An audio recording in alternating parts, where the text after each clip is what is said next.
Hello, welcome back. Today we've got another £200 worth of 10p's we're hunting through, looking for those alphabet 10p's, any territories, world coins, those kind of weird oddities that we shouldn't find in 10p's would also make an interesting find. But ideally, we want some 2019 dated alphabet 10p's. There's one for each letter of the alphabet with something quintessentially British for each. We are 6 coins off finishing the 2019 set for the first time. We need the letters B, we need Q, we need S, we need W, Y and Z to finish off the set. So we've made very good progress for 2019, but the 2019s are so low minted, so hard to find, that we started another 2018 book. We have got some good progress. We've got A, E, G, I, K, M, Q, P, T, V, X and Y. So still plenty of 2018s to tick off. So let's get into these bags and see what we get. Okay then, whilst the 10p coin hunt is ongoing, I'm going to be going through some of the comments recently left on my videos, questions or comments that I thought I would respond to. As ever, if you get a random love and like from me but no reply, it means I've got a screenshot of your comment and it's going to go in one of these 10p Q&A videos. Right, we start with LTEL, who says, why do you not sign a Benjamin Bunny coin? Okay, so lots of people have written in the past to me, to my PO box, and have asked me to sign a coin, or specifically asked me to sign a Benjamin Bunny 50p. Now, many years ago, I think it was back when I was doing my weekly live streams, as a bit of fun I was signing coins, releasing them out back into circulation to see where they turned up. And that then became, I signed Benjamin Bunnies and put them back into circulation with all the rest of the coins that I don't keep. And it was interesting seeing where they popped up. Now, this then led to people asking me specifically to sign Benjamin Bunnies for them, and I felt that part of the fun is that the only way to get my signed Benjamin Bunny is to be lucky enough to find it in circulation, and many have. And that's then led to other subscribers, other people who make videos signing Benjamin Bunnies, putting them out in circulation, and a few have even turned up in my videos, which is quite cool. So yeah, that's the reason I won't sign a Benjamin Bunny specifically for someone. If you have any other coin that you want me to sign, I am more than happy to do that for you. But yeah, signing a Benjamin Bunny, it feels like it's cheating a little bit. They've got to be found out in circulation. Even I didn't have one of my own signed Benjamin Bunnies until one finally turned up in one of my coin hunts. But yeah, so that's why. Okay, Paul Hoskins says, King Charles banknotes will be in circulation soon. Will you be trying to get a low number one? No, not really. Banknotes really don't do it for me. I get the appeal for like foreign and international banknotes. There are some really pretty designs, really nice colours, interesting banknotes to have, but in terms of UK banknotes, it's not like coins where there are different exciting commemorative ones. I know there are some low serial numbers and certain patterns within serial numbers that can be quite desirable or whatever. It just doesn't do it for me. I'm not really that, I don't want to hunt through a stack of banknotes. It doesn't have the same sort of appeal as hunting through a bag of coins to me. So I won't be actively looking for a low serial number banknote. I probably would be looking specifically for a banknote itself. If one turns up, I'll be, oh, that's kind of cool, and moving on. Right. Tash J19 says, hi Christopher, I was wondering what causes toning, and some coins are more susceptible than others. Perhaps it's just me, but every Jeremy Fisher I find seems to have toning / or is slightly different shade of silver compared to the other coins. Your first Jeremy Fisher looked a little toned in the video, although it's hard for me to tell. I'm interested to know if you or anyone else has some experience with Jeremy Fishers, or as I nickname him, Ol Jezza the Fish. So what causes toning? Toning is what happens to metal over time. Metal oxidizes, corrodes, gets affected by chemicals that it comes into contact with and changes its color. I guess it does happen with circulating coins. I mean, it's more, when you say a toned coin, I think of silver coins, silver previously circulated coins, silver bullion coins, because silver changes colour over time. It's just a chemical reaction, and that's exactly what causes it. Some things will expedite that process. So PVC album pages will adversely affect your coins over the long term. So the books that I use for my £2 and 50p coin hunts are not perfect for use for longer term or permanent storage. I use them for the purposes of filling a book, and then they get transferred into coin flips for more permanent storage. But a good few years, up to 5 years, I would say those PVC pages are perfectly fine. But much longer than that, your coins will start being affected by the chemicals in the pages. If we're looking at silver proof coins, because that is a real gripe for some people and myself included, about modern silver proof coins starting to tone, whether that is the whole coin or parts of the coin toning very, very quickly after the purchase of it. And it's frustrating. You've spent, what is it now, £70 for a silver proof 50p, and in less than a year, in some examples, they've started to discolour, which is a bit frustrating.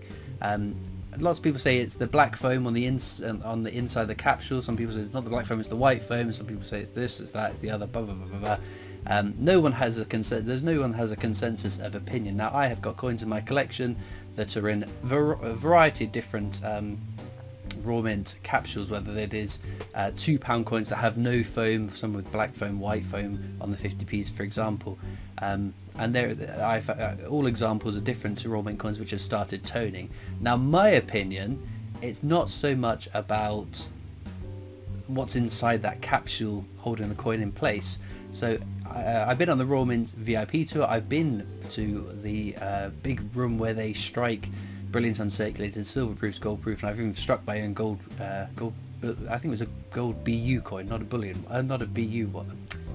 No, not a proof one, not a bullion one. It's sort of the brilliant uncirculated gold coin. I think that's what it was. I don't think it was proof. Now I'm making me doubt myself. Anyway, that's aside to the point.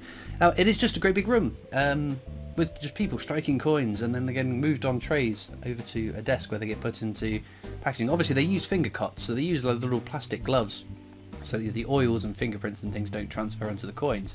But there is no other sort of massive environmental controls. So in my mind, if it's a humid day and the coins get put into their capsules on a humid day, the air in there is humid. I think if they were to pack their coins in a much more, strike them, transport them, keep them, pack them within a much more climate controlled environment, I think that would help with toning. One other thing I've noticed, when I get my coins brand new from the raw mint, the first thing I do is I open them up and I check them, make sure they're acceptable, and then I make sure that the capsule is totally closed. And now if you imagine it like the face of a clock, you're talking about less than a 5-minute turn to lock that in, and those ones I don't seem to have had much more of an issue with toning compared to other coins. So that's all I can say. There is no sort of consensus opinion as to why the raw mint coins tone so much, and lots of people have their own beliefs. One thing the Royal Canadian Mint have done is they have their mint guard, or whatever it's called. It's some sort of, I don't know, thing that they spray on the coin which is anti-toning, which I wish the Royal Mint would investigate or lease from the Canadians to be able to put on the coins, because that would put the whole issue to bed. But yes, anyway, getting totally derailed, but I hope that's answered your question somewhat. Okay, Kenny Tate says there's a 2019 Britannia in circulation. As I was getting rid of my collection, I put most of the common coins back into circulation, and I forgot about the Britannia and put it into circulation by mistake. That was that comment on a 50p coin, so that might be the 2019 Britannia 50p rather than the £2 2019 Britannia, both of which are NIFC, so not intended for circulation. So there we go, great example of how some of these non-circulating coins get put out into circulation, whether it's by mistake, not realizing it's a valuable coin, or like this case, just a mistake because not realizing that was one that was a keeper. Yeah, it's interesting, and I think it's kind of exciting. I put one in circulation myself recently, the J.R.R. Tolkien £2 coin, and hopefully that turns up to a coin collector at some point, because that'd be great fun. Because you just think about the excitement of finding a rare coin is quite cool, and the idea that someone else, through your own action, or even if it was by mistake for the person who by Kenny Tate, who's accidentally put it in circulation, but someone might find that, someone probably will find that, and they'll get really excited, and you're the source of that joy. So I don't think that's a bad thing. Right, the Bothering Badger says, do you think you will ever be filling up every slot on every page in the books? It's slowly getting there, but certain coins are only ever getting rarer. Keep up the awesome work. Well, thank you very much. Yeah, of course, I think. The £2 I think are easier to fill up than the 50p's. What I have done with the 50p's, if we are just stuck on a Kew Gardens, I will roll it to the closest 10 episodes, do a mega hunt as one last final hurrah at trying to find that coin, and if I don't, I'll start another book. £2 coins, I guess I might do the same if it's Northern Ireland, but then again, if you found the other three, Northern Ireland isn't ridiculously rarer than the other coins to fill. The Kew Gardens is ridiculously rarer to find compared to other 50p's, whereas the Northern Ireland is within margins of some of the other coins. So yeah, what I feel really aggrieved about is giving up on a book and moving on to another book, because all I'll be doing is getting stuck on that coin in the next book. So we're going to be hunting through the same coins, it's just a different book. So I'd like to try and see it through to the very, very end, but I don't like closing a book off uncompleted, but I will go as far as I can. But to get that, I think the Kew Gardens is quite a bit rarer than Northern Ireland Commonwealth Games. Anyway, I think we've got time for one more comment. We have Catalorian maybe, says, you say people may pay slightly over the odds for a fake £2 coin. What about, wait for it, a fake £2 coin with a rotation error? I have one of these. They couldn't even get this right. So yeah, I've got a fair few fake £2 coins that also have a rotation error. Does that add value? It's a very good question. So yeah, I've actually not found an awful lot of fake £2 coins recently. When I made the current book has counter tracking how many we've found, and when I made that I thought it was going to get quite high in terms of numbers, but very few of them.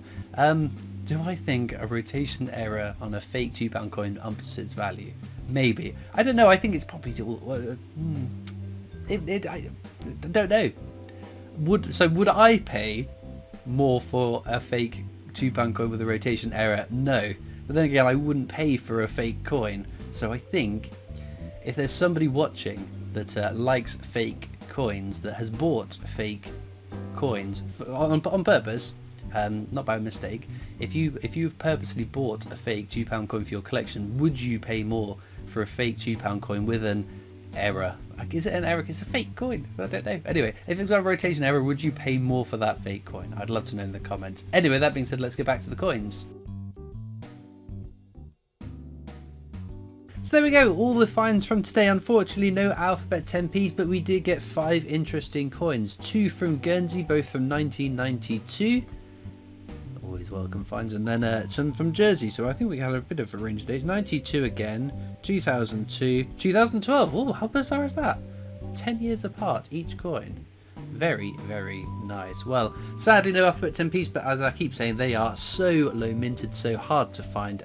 You just got to keep plugging away and eventually one might crop up. And if one did crop up for you in the last week since the last 10p coin hunt, let us know in the comments what letter you got and where you got it. There's always 2 or 3 people who have found one. It just reassures myself and the other viewers that they are actually still out there to be found, and that we do stand a chance of completing the book. Well, there we go. Links as usual are in the description of this video across to my coin collecting Discord server if you want to come and join that. You can also find links to my other social media channels, the PO Box address if you want to write in to me, and of course a link to the Britannia Coin Company's YouTube channel, the company I work for as my day job, so please check them out too. All it leaves me to do now though is thank you so much for watching. I hope you've enjoyed, and I'll see you next time for more coins. Bye.